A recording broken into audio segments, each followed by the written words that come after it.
As an online creator who creates videos or podcasts, it's really important to have good, clean audio. You could argue that audio is more important than having good quality video because even if your video quality is not that great, most people can overlook that if you have really good sounding audio. Today, we're looking at how you can connect a professional mic to your smartphone or your mobile device so you can get good quality audio.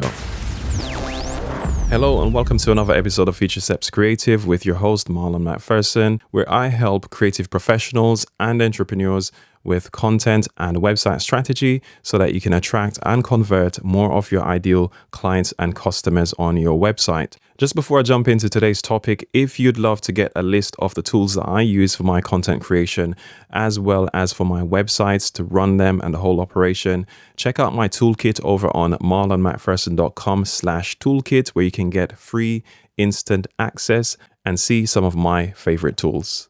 Now, no one wants to listen to poor quality audio because it can be annoying and off-putting. So if you want to record on your mobile device, it would be nice to use a professional mic. There are some advantages to recording using a smartphone or other mobile device.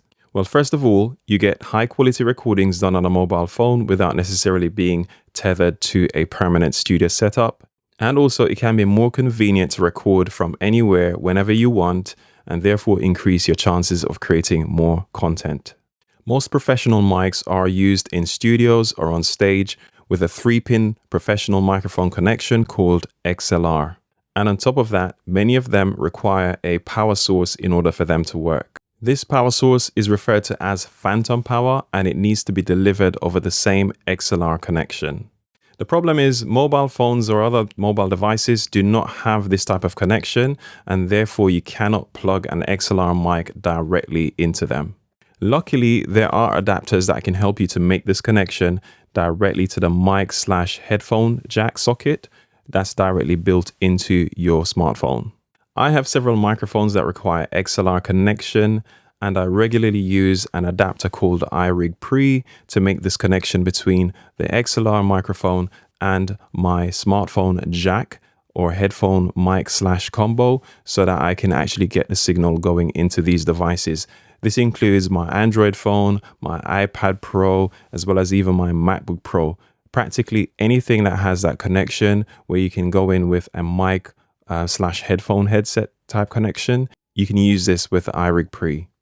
So the iRig Pre is basically a small device that's battery powered, and on one end it has a 3-pin socket for XLR connections to go into, and then it has a cable that comes out that terminates with a 3.5mm jack plug, which is basically the size of a small type headphone jack that you would plug in to listen to your music on your phone, or even with the combination headset with the mic to be able to talk and have conversations, or even to record something via that external connection that you have there. So it allows you to bridge that connection between the XLR mic and that headphone jack.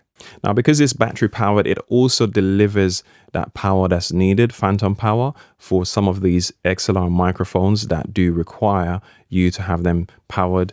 Otherwise, they just won't work. In addition, the iRig Pre also have gain controls, so you can actually control the level of the signal, so how loud the mic is coming into the device, so you have complete control over the signal, so you don't peak your audio or make it too loud or record it too low. Now, there's a new version of the iRig Pre called the iRig Pre 2, which comes with additional features and some improvements over the original iRig Pre.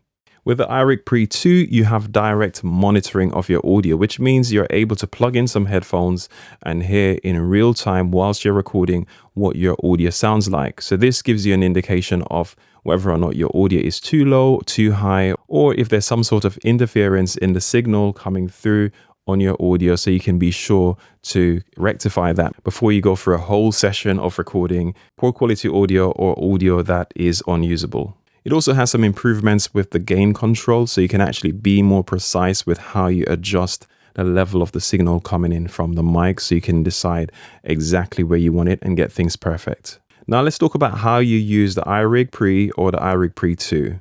Now all you have to do is plug in your iRig Pre and it will show up as an external mic connection on your device. Then you just need to open your favorite recording app and make sure you select the external mic connection as your audio source and record as normal. And it's as simple as that. Most apps will already recognize that you have an external mic plugged in and will use that as default, but you can go in and also make sure so that you're not recording to the internal mic by mistake. Using this method, you'll see a significant improvement over using the built-in mic on your mobile device or using the regular hands-free headset, provided of course you've paired it with a good quality microphone, such as in my case I use the Audio-Technica 875R, or even just a simple dynamic mic that you can use on stage like a Shure SM58 or something similar. You'll be able to get decent quality audio going into your mobile device for your podcast or for your video. Now, in this section of the show, I'm going to highlight a tool or a feature within a tool that I find helpful or that I think is interesting and share that with you so you can actually check it out and maybe you'll find some use for it too. My pick in this case is going to be an iOS app called Hokusai 2. Hokusai is spelled Hokusai, so it's Hokusai 2, and this is a recording app for audio. I've used it for several recordings, so if you're looking to do audio-only recordings, let's say for your podcast, or if you want to record audio directly to your iPad or iPhone and then sync that audio up with video, you can use this app. So check that out in the App Store. I find it super helpful and it's a really interesting app to add to your arsenal if you're looking to do recordings on the go, which is super related to this episode. Now that's what I've got for you in today's episode. And of course, as a reminder, if you'd like to see a tools list from me with all my favorite tools that I use to run my content creation and my websites, do check out my toolkit over on marlonmcpherson.com/toolkit and get instant access right now.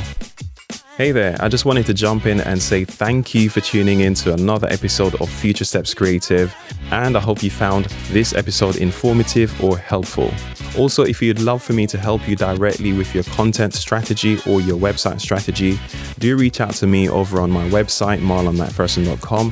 There are several ways that I can work with you, including helping you to figure out your overall strategy, as well as helping you with ongoing content creation so you can be consistent with attracting your ideal audience, as well as to help you with optimizing your user experience on your website for better conversions.